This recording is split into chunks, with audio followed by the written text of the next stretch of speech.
What's going on YouTube? It's Tom here. We're back with another video today. Today I kind of have an interesting video planned for you guys. We're going to talk about an issue that I've noticed with Spyderco over the past year. I have a bunch of knives laid out here on the table. Kind of awesome looking at all these, pretty much my favorite steels. It's just cool to have all these steels in my possession. We're going to be talking about each one of them throughout the day and an issue that I've noticed that pertains to all of them. So let's go ahead and get into the video.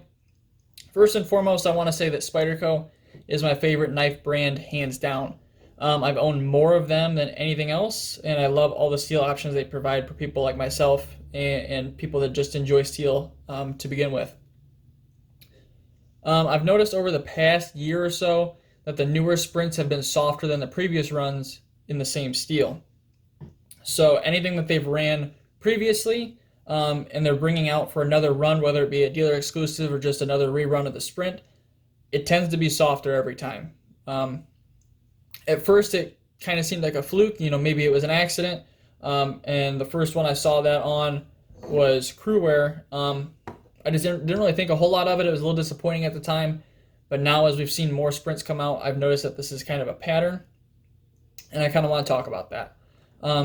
Secondly, all the info on hardnesses that I'm using in this video came from either Kurt, Triple B, or other well-respected testers, and some other testing on the Spyderco forums by other testers. So, like I said, the first one that I noticed this on was Crewwear. So right here I have the Smooth G10 Crewwear Sprint Mannix from Knife Center. So the first Crewwear Sprint was the Gray G10 Sprint way back, I think it was 2014. Those were right around 63-ish. I think we've had a couple of tested that were right around 63, maybe a little over 63. The second sprint after that was the carbon fiber Mannix. I had one of those for a little while. Got it about the same time I had this one. Never really used it, and now Gerald owns it. What we found with that one was it tested directly at 61. So, I mean, that's almost over a 2-point swing from the first one to the second one. Then came the Smooth G10 exclusives. They had the Mannix, they had the Paramilitary 2, and the Para 3. Those were all testing at 61 to 62. So still right in that same 61 ballpark. My particular one here tested at 61.8, which is really disappointing. Crewwear is a very simple steel, so it needs a higher hardness to be able to get better edge retention out of it. Then they ran the Crewcarta Shamans, so Crewwear, Micarta. Those were run at 59 from what I've seen, and that's super, super disappointing to see. Considering, like I said, that it needs to be run at a high hardness, like 62, 63, maybe even a little bit better for higher edge retention. 59, you're just not going to get much edge retention out of that steel at all. The only thing I can think of is maybe they were trying to opt for a higher toughness in the Shaman, which really doesn't make too much sense, even though it is what they classify as a harder use knife. It's still a knife that people are just going to use to cut stuff, so you need better edge retention. Plus, at 62, 63, this still has plenty of toughness for what you're going to use a folder in. So just didn't make a whole lot of sense for me that Crewwear was run at 59 if it was done like that on purpose.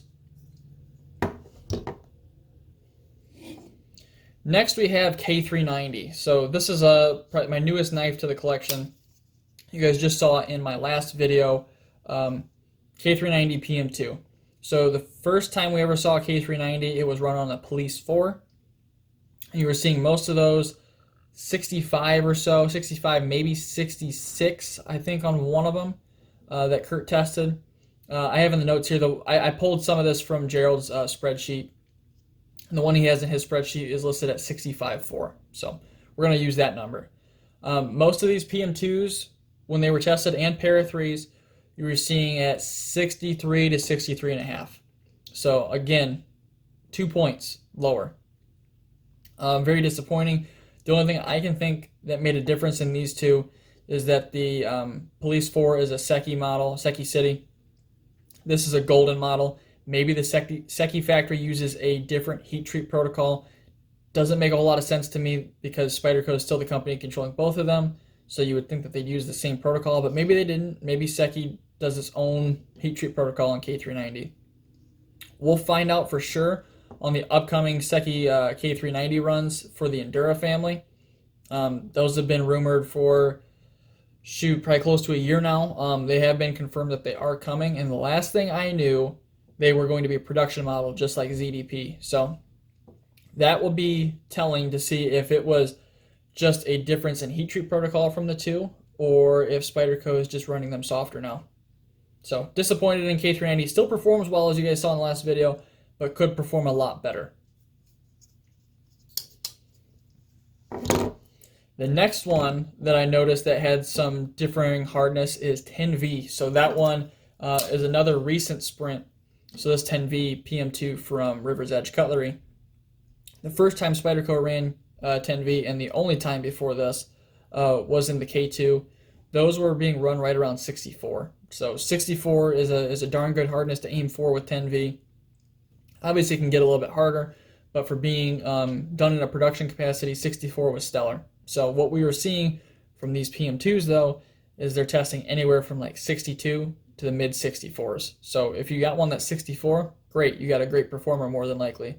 If you got one that's 62, not so great. You're relying on a lot of vanadium performance there instead of vanadium plus high hardness of the steel itself. So disappointing there as well. Another thing to keep in mind with this one, it has the same circumstance as K390. This is a golden model versus the K2 was a Taichung model. So maybe Taichung runs a different heat treat protocol as well. Not totally sure there either.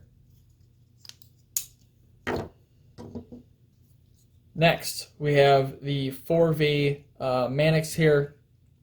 Just 4V in general.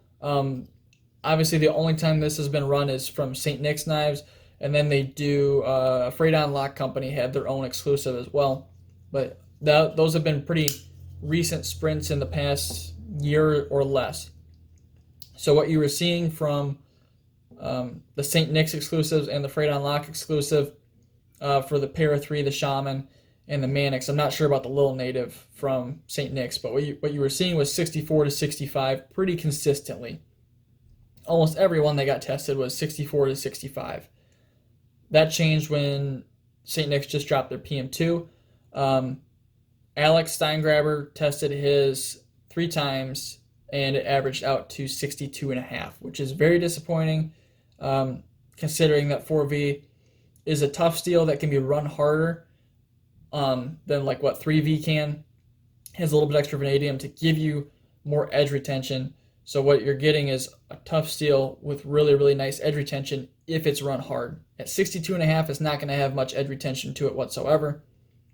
I mean, better than a lot of stuff, but not nearly what it can be. Side note, if you guys have not subbed to Alex Steingraber, you totally should. He's a smaller channel doing some great stuff. He has his own Rockwell tester now. He's a knife maker. He loves tool steels, and I really like watching his videos on all these tool steels and stuff. He does an excellent job comparing all of them to each other. So go check him out. So with that out of the way, let's kind of talk a couple of steels that have been either consistent every time or they've gotten better over the years. So the first one that comes to mind, and it wouldn't be my channel or my video without talking about Maximent. The OG runs of Maximent had a lot of variation. I know Steve had one that was like 64, which was hard back then, but knowing what we know now, that's extremely soft for Maximent. So the OG runs were 64 to 68-ish, and it seems like the newer runs, they had the heat treat dialed in to be more consistently 67 to 69. This one I have right here is 69.2, which was the hardest one for a long time. Somebody beat me out. It was a little over that, 69.4, I think. And then I also have another one here that was reground that is 68.9. So very, very consistent on their heat treat now. It seems to be on Maximent. They've got that figured out for the most part. So they've done a good job with Maximent. That is a regular production steel, so they're working with it for a longer period of time. Another one that they've been doing consistently is Rex 45. especially these Manixes. These Manixes ended up being pretty darn hard. They seem to be consistently 65 to 67 on their Rex. As far as I know, Rex is their steel exclusively. It's not available to anybody else. So it makes sense that they're doing this more consistently since it's their steel. They've done their own research on it. They have their own heat treat protocol on it. It just makes sense that they're taking more care with it, and the heat treat protocol is dialed in on these. So that's another one that they're doing really, really well. And there should be more sprints in this dropping here very soon. So keep your eye out for those. If you want something that's more than likely going to be 67 or 65 to 67, this is a good bet. So with all that out of the way, let's kind of talk some things that I've noticed with all of this. So notice how 3 of the 4 sprints that have decreased in hardness over time have been PM2s. That being crew wear kind of started with, I'm not counting crew wear, but crew wear decreasing hardness started with the PM2 exclusive from Knife Center. K390 went down 2 points. 10V is just all over the board between 62 to mid 64. And 4V dropped 1.5 to 2 points as well. So every time that it seems like they do a PM2 run, it's softer. I don't know if there's something inherently more difficult about heat treating a PM2 or a Para 3 compared to the other knives. That doesn't make a whole lot of sense because 4V, when they did the 4V exclusive with St. Nick's, the PM2 62.5, but the Para 3 was the 64 to 65. So I don't get why they're either struggling with PM2s or if there's just more difficulty with a PM2 for some reason. If there is an issue with that, though, why doesn't the military have the same issue? They've run the military in Rex 45, which ended up being one of the hardest ones, was like 67. They ran it in Rex 45, and they've run it in crew wear. I'm not sure if we've had any crew wear ones tested. I could have swore I saw them tested, but I'm not totally sure. Another thing that I noticed is that they had production issues with mag cement in the PM2 and the Para 3. It doesn't make too much sense to me. I don't know if there's just something more inherently difficult about heat treating a PM2. They have like the same stock thickness as a Manix does. It just has a tiny bit more distal taper. So I don't know if that makes it harder to heat treat, harder to keep it consistent. I think mag cement had warping issues is what its deal was. But just something else that I've noticed is just that the PM2s tend to be softer. Another thing is Spyderco just kind of seems to be pumping out sprint runs at a much higher rate than normal, or a much higher rate than what they used to. So it makes me wonder, are they rushing them? Are they just trying to get them out to market to make more money? From a business standpoint, that's smart. Make as many as you can, as quick as you can to make the most money you can. They're already taking the time to heat treat the knife, so why not take a little bit of extra care to make sure that it's done correctly? It's almost like they do it right the first time with these steels to build hype and to have a performance bar set, basically. And then they just kind of slack off on subsequent runs because the hype is already built and people are going to buy it just because they've heard that it performs so well. It's just really disappointing. And the really sad part of all of this is that the people that actually care are such a small part of the market. People like me and people like you guys that are actually watching this video right now are such a small part of the market that actually use and actually beat on these steels and use them and sharpen them, that I don't think they really care too much.